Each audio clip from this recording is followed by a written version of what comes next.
ایک سوال تھا کہ آپ نے اپنے پچھلے خطبہ جمعہ میں ارشاد فرمایا تھا کہ آپ کی پھپھو جان جو تھی انہوں نے لاٹری ڈالی تھی اور پھر انہوں نے بالکل میں نے نہیں کہا تھا لاٹری لاٹری تو حرام ہے جی حضور یہی میں نے پوچھنا تھا کہ میں نے کب کہا تھا میں نے کہیں لفظ لاٹری کا استعمال ہی نہیں کیا پرائز بانڈ آپ نے بعد میں پرائز بانڈ کہا تھا بانڈ کہا تھا میں نے بعد میں نہیں کہا تھا میں نے کہا ہی بانڈ تھا اچھا ٹھیک ہے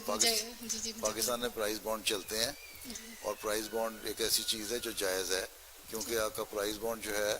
آپ خریدتی ہیں اس کے بعد آپ اس کو بیچ بھی سکتی ہیں ٹھیک ہے جی اور وہ یہ نکلے یا نہ نکلے یہ ضروری نہیں ہے لاٹری تو ہے کہ ایک دفعہ لاٹری نکل آئی تو باقی جو ٹکٹ آپ نے لاٹری کے لیے ہیں وہ ختم ہو گئے ضائع ہو گئے ٹھیک ہے پرائز بانڈ جو ہے وہ گورنمنٹ کی اسکیم اس طرح ہے کہ ایک پرائز بانڈ آپ نے لے لیا اگر نہیں بھی نکلا نا 100 روپے کا اگر پرائز بانڈ ہے اگر آپ کا نہیں نکلا تو اگلی دفعہ کی قرآن اندازی میں نکل آئے گا ٹھیک ہے نہیں نکلا تو مستقل پڑ رہے گا اور اگر نہیں نکلا اور 5 سال بعد 10 سال بعد آپ اس کو بیچنا چاہتی ہیں تو وہ 100 روپے آپ کو پھر واپس مل جائے گا اسی طرح وہ ایک کیش ہے رکھا ہوا اور حکومت اس کے اوپر انعام دیتی ہے اسی طرح UK میں پرائز بانڈ سسٹم بھی ہے اور لوگ یہاں جرمنی سے جا کے نا جو بلیک منی ہے نا ٹیکس بچا کے چوری کی ہوئی اس کو وہاں جا کے پرائز بانڈ بعض دفعہ خرید بھی لیتے ہیں ٹھیک ہے UK جا کے بھی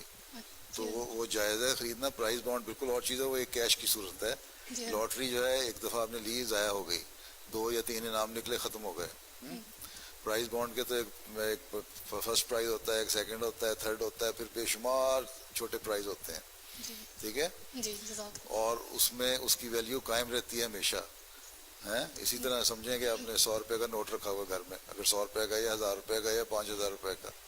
ٹھیک بانڈ اس میں بڑا فرق ہے ٹھیک لاٹری جوا ہے بانڈ جوا نہیں ہے